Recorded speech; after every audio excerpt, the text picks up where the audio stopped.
Welcome back, everyone, to the Integration Hub. And we're continuing our Manifest series here. And this one is a little bit different because I actually walked in with a social media challenge and walked out with one of the most practical conversations about AI adoption I've had in a while.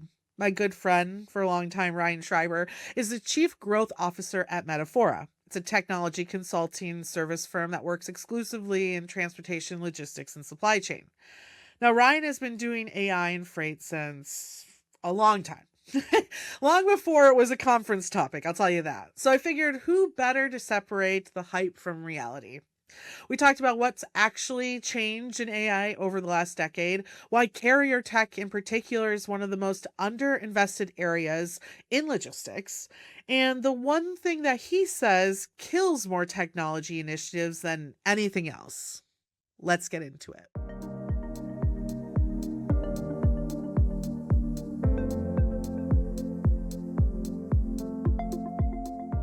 Let's look back. What were you doing in 2016? What was I was right actually after? doing AI in 2016. Wow. In 2016, I started an AI company. I started a company called Freight AI Yeah. in March of 2016 or February. I don't remember which one. So like almost exactly 10 years ago. And yeah, and so like where Convoy and Uber were doing, an app Yeah. to do digital brokerage, we were leveraging natural language processing, like chat, non-chat applications of NLP, machine learning, Oh, other applications of AI that just aren't, what became, would just work like chatbots and whatnot. yeah. So I was working on AI in 2016. I'm still working on AI stuff now to Yeah. some extent, obviously. It's not everything that I do, but yeah. So A question I was gonna ask later, but I guess to that yes, point. I have heard of AI. Yeah, yes, you have. Yeah. Do you know what AI is? No. What has changed? I guess working in AI since from then to now. Is it What's your job changed easier? besides Harder? the proliferation? Yes. Yeah. It's it's easier and harder.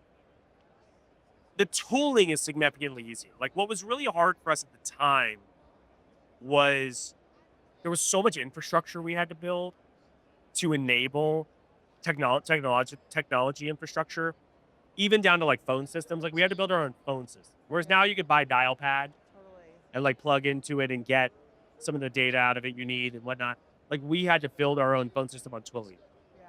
We had to build our own TMS because there wasn't like an off the shelf TMS that we could plug into at the time to get a lot of the contextual data out.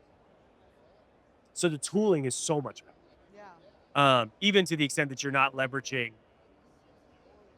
one of these agentic AI providers, Sure. like the native tooling in like Azure or AWS or less. Yeah. There's also more LLMs now than there were then, and they're like easier to train. The training data, so like at the time, the LLMs were largely trained on. So something a lot of people don't know about these LLMs is the early LLMs were actually built on Enron email. So like when Enron went, and I What? don't know the whole story behind this, but when Enron went under, Yeah. a bunch of their emails came out Yeah. and were public domain. And so like the early LLMs, like the deep tech LLM, were like trained on these Enron emails. Yeah. And I so think they that's still wild. represent a large corpus of the training data of a lot of these like, LLM. But there's more. Yeah. LLMs is a way in which it's different. It's easier so that's it's harder in that the strategy of how you deploy, particularly like the chat type of AI, like the NLP based Yeah. types of AI. So meaning like, AI agents for phone calls or reading emails or whatnot. The business strategy part of it is very much more important in terms of like how you can deploy it and add value. Yeah. Do you, looking back again, 2016 till now, is there any,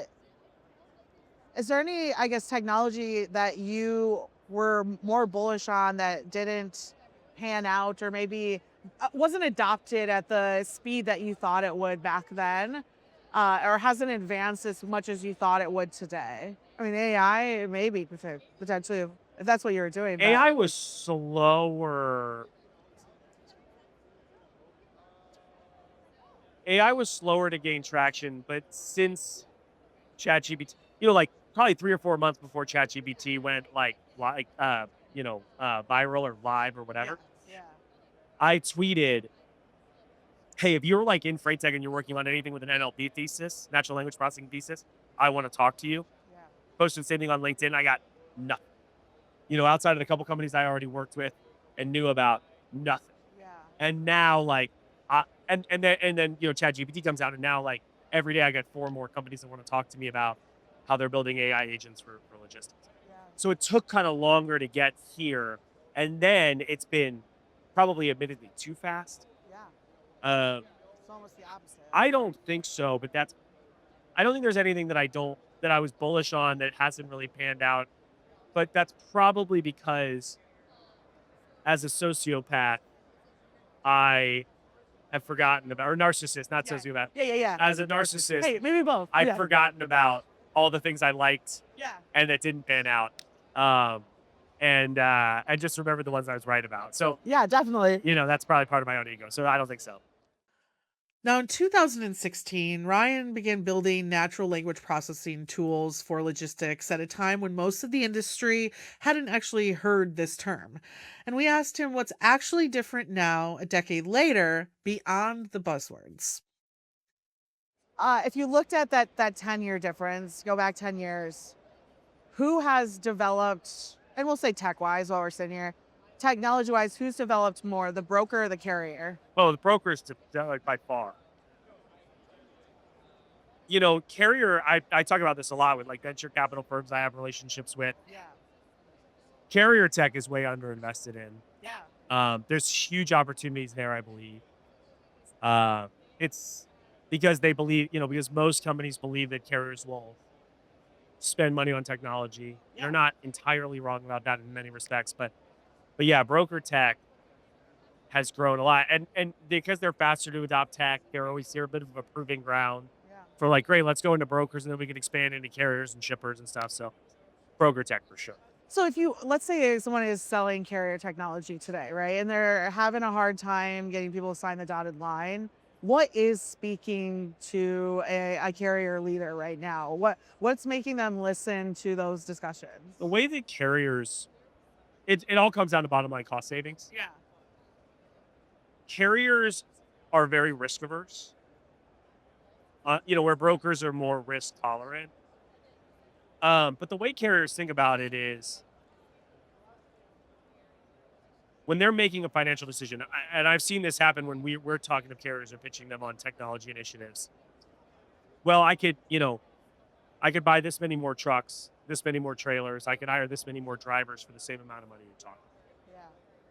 And so, soft, squishier savings, dr- you know, user experience improvement, and whether that or stakeholder experience, whether that's shipper or driver or internal user, Yeah. they those things that are harder to quantify don't land. So it has to be very quantifiable. You absolutely cannot tie it to revenue growth. They're not going to believe that you can help them grow their revenue, really, Interesting. typically. Yeah. It has to be, but they're also very uncomfortable with the idea of letting go of something. Yeah. Because they're very loyal folks. Yeah. And it has to be material. Like, one of the things, you can't fire half of a person. Yeah. So even to the Yeah. extent that you could, I can save you, 50%. Great. Well, I can't get rid of half of a person. So, Yeah. you know, definitely tying into very hard dollars and things that they can really wrap their hands around Yeah. in a way that allows them flexibility without having to rely on getting rid of a bunch of people. Now, Metafora has been in the room with some of the largest transportation companies to make some really big technology decisions. Ryan has a very specific answer for what goes wrong, and it's almost never the technology itself. Did you ever, optimal dynamics? Yeah, of course. So they did like case study, or I guess example. They're working with BCB, I think, at the time, and if I remember correctly, it was like on Tuesdays and Thursdays, the software got to book everything, and then Monday, Wednesdays, and Fridays, the dispatchers got to do their own thing. And what was cool about that is they quickly realized on Tuesdays and Thursdays that they made It's so more much better. money. Yeah. Yeah. And so it was like, it almost like forced them to be like, oh, maybe we should trust this robot. Right. And that's kind of, it seems like what you're talking about is like showing them But it's that it's also value. tied to like really the important thing is you said they could see that they made more money. Yes. Like, and so what were the levers that did that? You have to tie it very much to hard dollars. So to the extent that you can do something like that to Yeah. get there to show them hard dollar savings is Yeah. important. Also, freight tech companies tend to overpromise. Hey, if you capture all of this, your savings could be 4,000% Yeah. Yeah. Yeah. improvement. Like, Yeah. okay, I don't believe that. I mean, that was my point about being risk averse. Like, Yeah. I just don't believe that I can get 4,000% improvement. It just doesn't Yeah. make sense. From where AI was to where it's going, Ryan and I zoomed out to look at a broader technology landscape and logistics. Ryan has a strong point of view. Listen, if you know Ryan Schreiber, he loves a strong point of view, and he has one on who was developed or who has developed the most over the last decade and who has been left behind when it comes to implementing technology in this space. Technical teams, right? Building technical teams. Metafora has been a part of that forever. I think being in consulting in that Yeah. way, I would say. When you first have these meetings with individuals, what's the like first thing that always comes up where you're like the direction of this is wrong, or just the planning of adopting technology in a business is wrong? Where do people look at putting technology in their operations today that you're just like, hold on, think about this for a second before you move forward doing that? Yeah, the simple answer to that question is there are a lot of companies that want an easy solution to complex problems. Yeah. And that's true. That's true just of like humans in nature and I think human Yeah. nature. Uh, but a lot of times it's like they want simple solutions to complex problems. Often when people talk to me about their technology initiatives, I want to understand what problem it is they're trying to solve and why they're trying to solve it. Uh, and why the approach they're taking is the one that they are. Because often, there's a mismatch.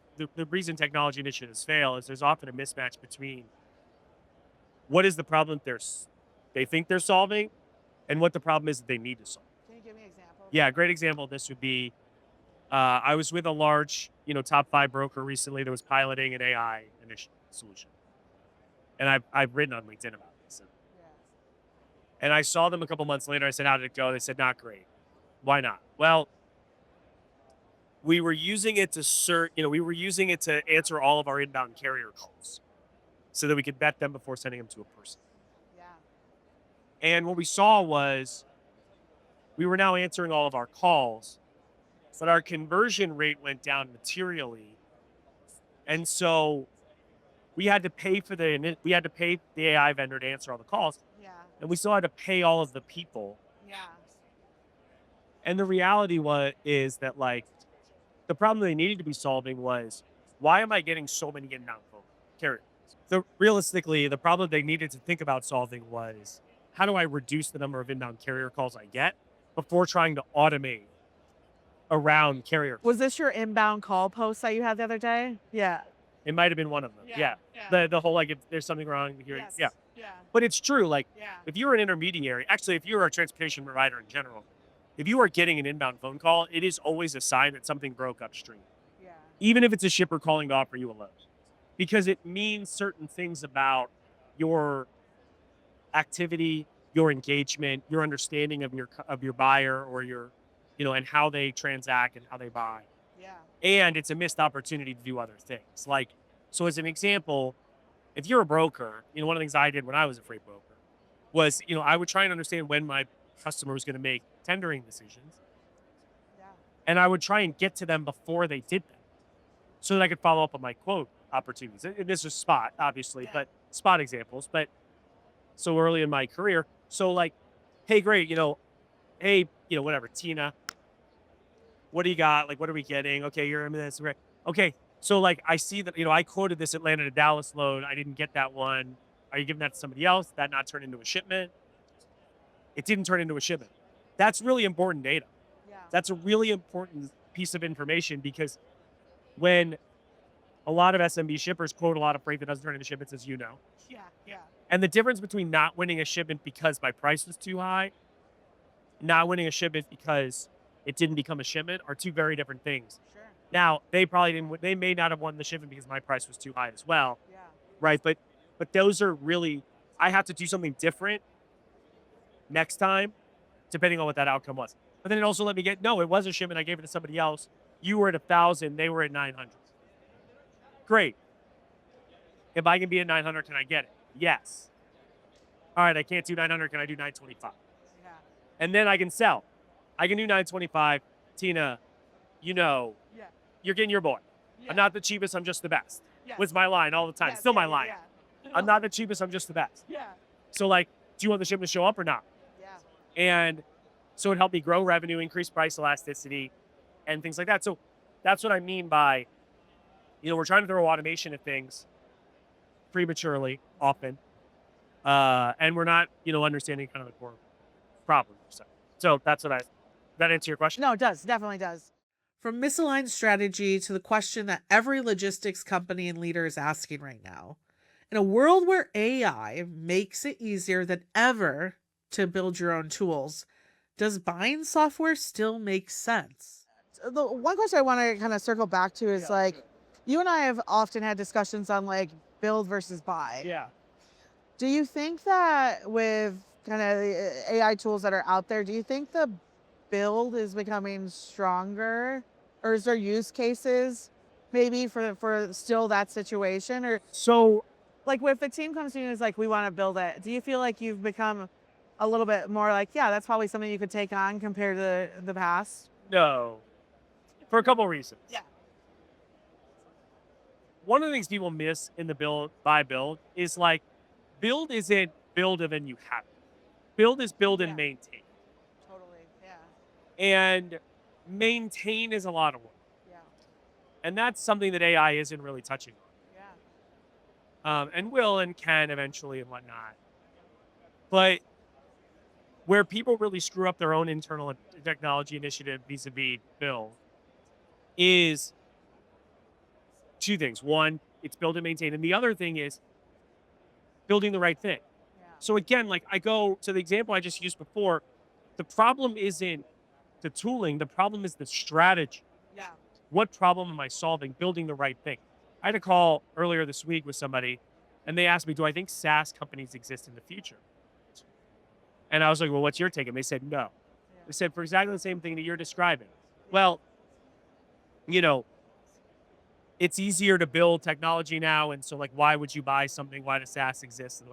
I said, I hear you. I said, but knowing what to build requires creativity. Yeah. And we see this in data science all the time, even now in the industry.